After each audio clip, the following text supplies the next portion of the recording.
Assalamualaikum warahmatullahi wabarakatuh. Eh, kita lanjutin pembuktian matematis pertemuan kedua ya. Kemarin, oh ya kemarin sebelumnya ada masalah dengan baterainya mouse-nya wireless. Ada jadi mungkin videonya ada bermasalah di ujung-ujung karena mouse-nya mati itu ya. Oke, kemarin sudah sampai di quantifier ini ya. Apa ada simbol all gitu ya, all, A kebalik sama E kebalik, nyatakan buat all, kemudian juga eksis. Nah sekarang kita coba ke pembuktian matematis. Yang pertama ya, ini oke. Kalau dulu saya pernah kuliah, saya agak lupa gimana cara apa referensinya. Pokoknya yang diingatkan dosen adalah ketika membuktikan sesuatu permasalahan matematis, ada ini ya, ada existence, hal yang dibuktikan harus ada. Jadi misalkan keberadaan hal itu tersebut ada gitu ya. Misalkan eh, terdapat seorang laki-laki di satu ruangan rapat gitu ya. Buktikan misalkan dalam satu ruang rapat itu memang ada laki-lakinya gitu loh. Nah, misalkan eh, pernyataan bahwa misalkan di suatu ruang rapat, di misalkan di mana ruang rapat kabinet, ada seorang laki-laki yang menggunakan dasi gitu ya. Itu pernyataannya. Buktikan dulu bahwa ada laki-laki dalam suatu rapat, kemudian nyatakan juga uniqueness, eh, kebenarnya pasti ada, tidak mungkin hal yang lain. Jadi pernyataan jadi salah gitu ya. Jadi ada apa? Ada prinsip uniqueness and existence and uniqueness gitu. Ini catatan kuliah, cuman saya susah dapat apa referensinya. Oke.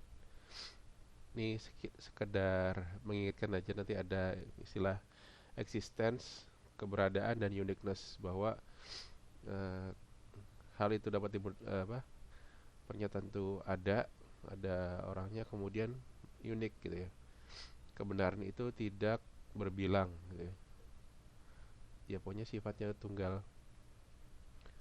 Oke. Nah, untuk pembelajaran ini saya menggunakan apa suatu video dari YouTube, eh, lumayan ya, dari Prof. Kimberly kayaknya, ada dosen sepertinya. Nah, saya ambil catatan-catatan dari sini ya. Discrete Mathematics Entire Course dari Kimberly Braham. Nah, lumayan lah ternyata. Jadi untuk menghemat memudahkan belajar kalau kita bandingkan dengan bukunya Kevin Verlan ataupun bukunya Ryan, eh, apa yang telah disampaikan Ibu Kimberly ini menarik sekali gitu ya. Eh, jadi saya gunakan beberapa prinsip yang beliau pakai, kemudian saya terjemahin dalam bahasa Indonesia agar mungkin kalian lebih cepat memahami. Tapi misalkan kalau dengan penjelasan beliau sudah cepat paham, ya bagus lagi gitu ya. Oke, ada apa aja sih dalam pembuktian matematik sih ya? Satu, beliau mengatakan pembuktian langsung atau pakai direct proof. Dalam pembuktian langsung kita asumsikan antecedent ya, pernyataan sebelumnya atau P itu benar, kemudian gunakan aturan inferensi, aksioma atau definisi dan atau teorema yang telah terbukti sebelumnya untuk menunjukkan konsekuensinya benar. Jadi misalkan ada P ya, jika P maka Q. Jadi P ini disebut sebagai antecedents dan Q-nya adalah konsekuen. Ya, ingat ya pernyataan sebelumnya, kemudian hasilnya apa, pernyataan kesimpulannya apa, akibatnya apa gitu ya, konsekuen. Oke, contohnya, jika n adalah bilangan bulat atau integer ganjil, maka n kuadrat merupakan bilangan ganjil. Kita lihat lagi simbolnya, bilangan bulat apa ya? Natural number. Oh, benar ya, Z ya. Z adalah integer number. Oke, kita coba buktikan. Jika n adalah bilangan bulat, maka n kuadrat merupakan jika n adalah bilangan ganjil, maka n kuadrat merupakan bilangan ganjil. Nah, buktikannya gimana? Kita gunakan prinsip eh, kita gunakan prinsipnya bahwa jika P maka Q gitu ya. Nah, P-nya tadi di sini kita sebutkan bahwa n adalah suatu bilangan ganjil dan n kuadrat adalah bilangan ganjil. Nah, terus gimana? Kita ingat ya, sifatnya bilangan ganjil suatu bilangan dikatakan menjadi tebal banget ya.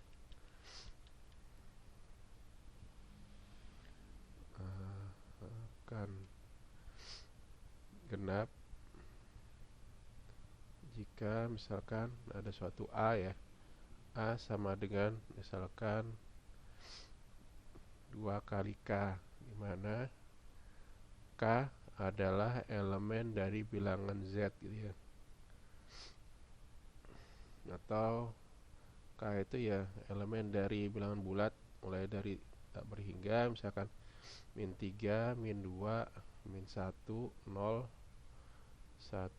2, 3 sampai seterusnya gitu ya. Nah, contohnya gimana? Misal kita ambil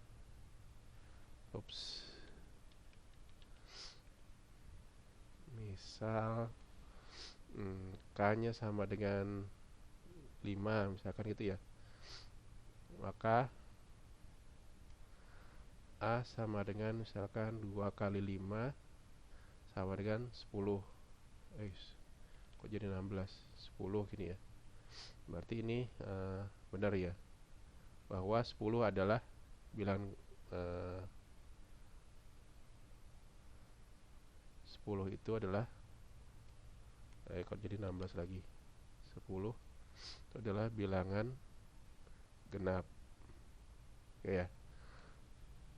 Nah, bagaimana dengan bilangan ganjil?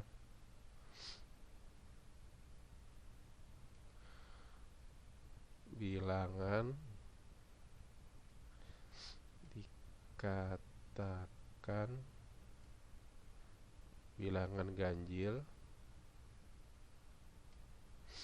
jika misalkan A, suatu A ya.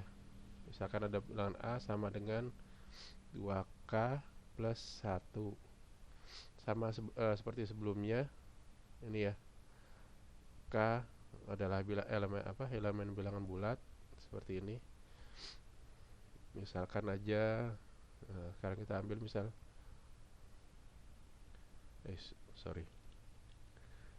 misal K-nya sama dengan minus 3 misalkan atau minus 2 gitu ya. Maka A sama dengan 2 kali minus 2 ini minus 2 plus 1. Ini sama dengan berapa? Min 4 plus 1 sama dengan minus 3. Nah, di sini minus 3 adalah dimana kita ketahui minus 3 adalah bilangan ganjil. Jadi untuk menentukan genap ganjil gimana tadi? Bilangan genap jika berlaku A sama dengan 2K. Bilangan ganjil itu apabila A sama dengan 2K plus 1. Ini ya. Ini adalah aturannya mungkin gitu ya.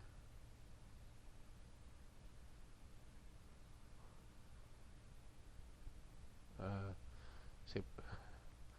Oke. Kita scroll dulu. Kemudian tadi pernyataannya apa?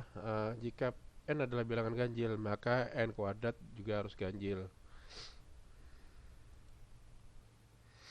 Ya, di sini tadi P-nya, pakai pulpen hitam aja ya. P n bilangan ganjil, maka Q n kuadrat juga bilangan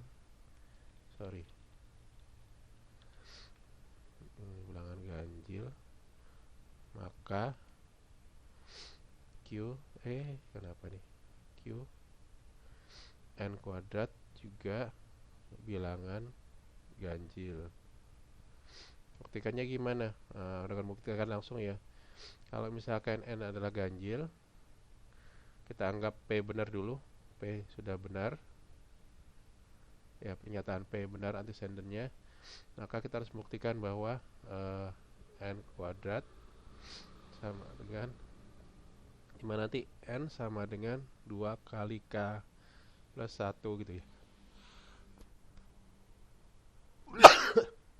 Untuk semua K plus 1, untuk semua bilangan K gitu ya. N sama dengan K plus 1. Sorry ya, agak pilek dikit. Berarti nanti n kuadrat sama dengan 2K plus 1 kita kuadratkan,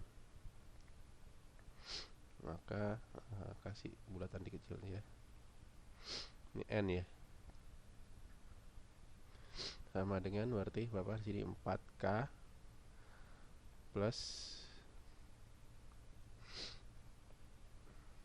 perlu dijabarkan kah? 2K plus 1 kali 2K plus 1, 2K 2 kali 2, 2 kali 1, 2K plus 2K, ini 1 kali 2K plus 1 kali 1, 1 sama dengan apa nih? 4K plus 4K plus 4K kuadrat ya, ini 2K kuadrat plus 1, 2K kali 2K kan 4K kuadrat ya, berarti sama dengan misalkan nanti ini ada 4K kuadrat plus 4K plus 1. Misalkan kita jadikan sini adalah 2 kemudian kali K kuadrat, ini kan 4 sama 4, kita pengen ubah jadi bentuk ini lagi nih, bisa enggak gitu kan?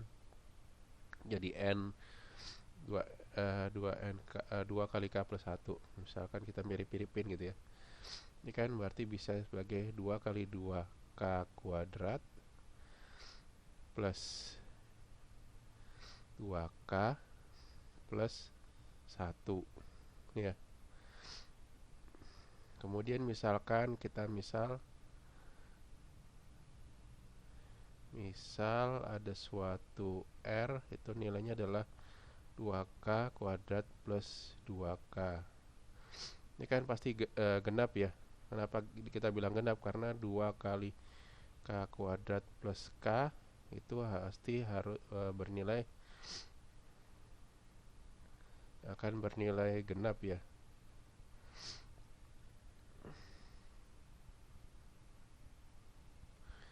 Bernilai genap. Kok bisa? Ya coba buktikan aja. Misalkan K-nya kita isi 1 kuadrat tambah 1 2 gitu kan, 2 sama 2 kali 2 4 gitu ya, genap. Misalkan K-nya adalah 10 misalkan gitu kan, 10 kuadrat tambah 10 masih bilangan genap, kalikan 2 pasti genap. Berarti di sini nanti ya, karena ini adalah dengan memisahkan ini adalah R gitu ya, maka tadi n kuadrat sama dengan 2 kali misalkan kita kasih tanda sini ya, n kuadrat sama dengan 2 kali K plus 2K plus 1. Ini sama dengan 2 kali R plus 1 ya. Kita tahu di sini berapapun nilai R, kalau misalkan dikalikan 2 dia pasti genap gitu kan. Nah, jadi kelihatan di sini gitu kan, dengan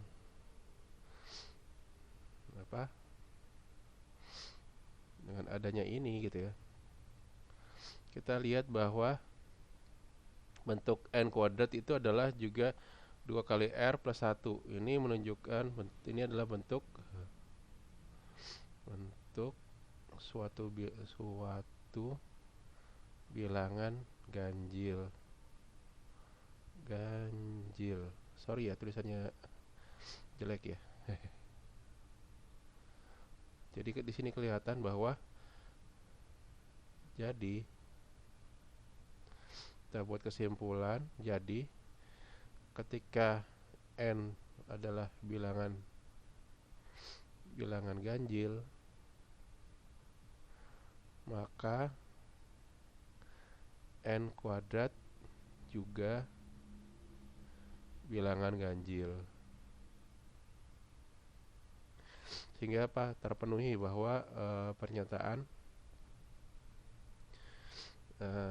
bahwa apabila n adalah bilangan bulat ganjil, maka n kuadrat juga merupakan bilangan ganjil.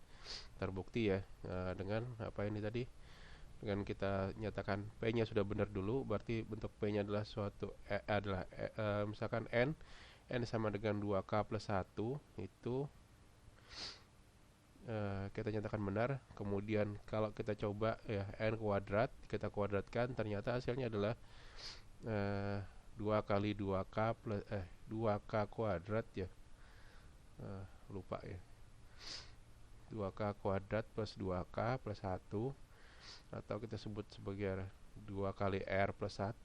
Ini adalah bentuk-bentuk bilangan ganjil ya, dengan nyatakan r adalah saya kotakin dikit, kita buat tambahan gitu ya,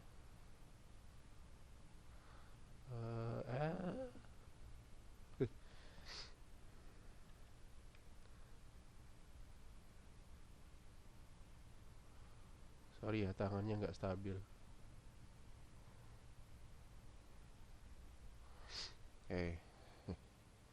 Nggak jadi kotak ya. Dengan mengambil permisalan ini, kita dapatkan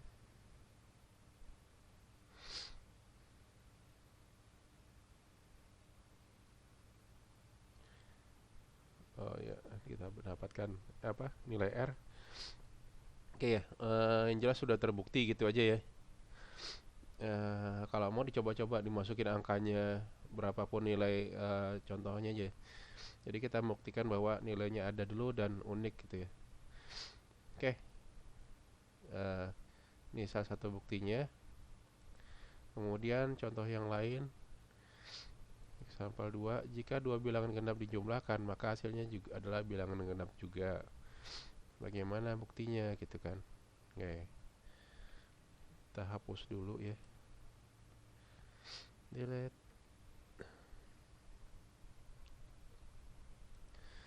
Pernyataan pertama, P-nya adalah dua buah bilangan bulat dijumlahkan, maka hasilnya adalah bilangan bulat. Q-nya adalah hasilnya adalah jumlah bilangan bulat. Berarti di sini misalkan P, pernyataan pertama adalah kayak pulpen hitam aja ya. P dua bilangan bulat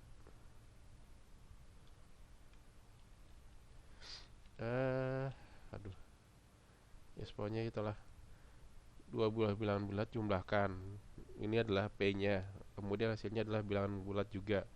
Kita buktikan dulu biar cepat ya, nggak usah ditulis P-nya lagi. Misalkan A bilangan bulat, bilangan genap ya, genap, berarti misalkan A sama dengan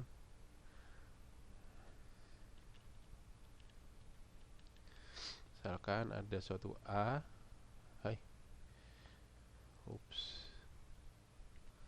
kontrol balik lagi, misalkan di sini A ya, A adalah bilangan bulat, bilangan genap misalkan, maka berlaku misalkan A itu sama dengan misalkan eh, 2 kali I gitu kan. Untuk semua I, sorry, misalkan adalah 2I. Untuk I adalah elemen dari bilangan Z ya, bilangan integer, berapapun bilangan I-nya. Aduh, kok jadi T? Elemen ya maksudnya. Nah, gini. Kok malah tambah ngawur.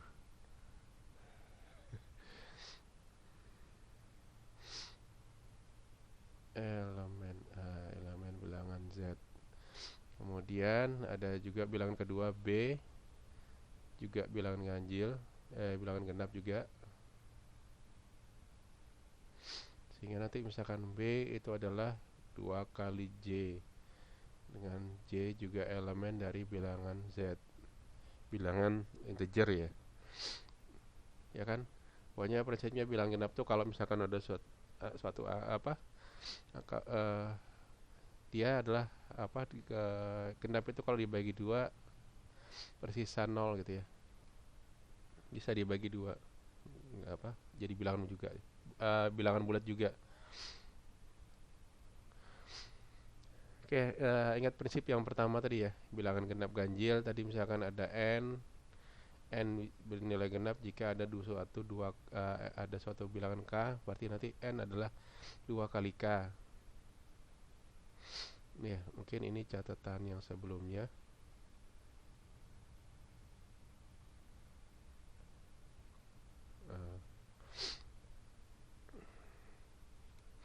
Kalau pendek mau dia. Berarti nanti bukti bahwa T A plus B juga nanti adalah bilangan genap. Kita coba buktikan gitu ya. A plus B ini ya sama dengan 2 kali I plus 2 kali J. Ini sama dengan 2 kali I plus J gitu kan. Nah, di sini ketemu polanya gitu kan. Misalkan kita misal K sama dengan I plus J, maka nanti ketemu A plus B adalah A plus B itu adalah 2 kali K gitu ya. Sorry. Maka di sini adalah bentuk bilangan genap gitu kan. Nah, jadi terbukti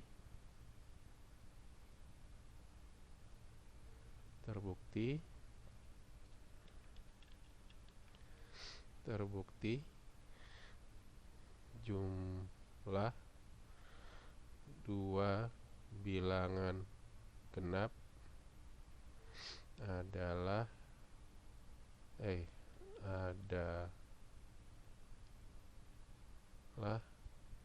bilangan genap juga. Oke. Ini adalah simpulannya misalkan. Bisa enggak ya? Kayaknya kalau panjang kalau kepanjangan kotaknya agak susah berarti. Oke, ini terbukti bahwa kalau 2 buah bilangan genap jadi kalau 2 buah bilangan genap dijumlahkan, maka hasilnya adalah bilangan genap juga. Oke, itu example 1.2. Oke, lanjut. Nah, proof buat contraposition. Saya akan stop, lanjut ke video yang lain ya.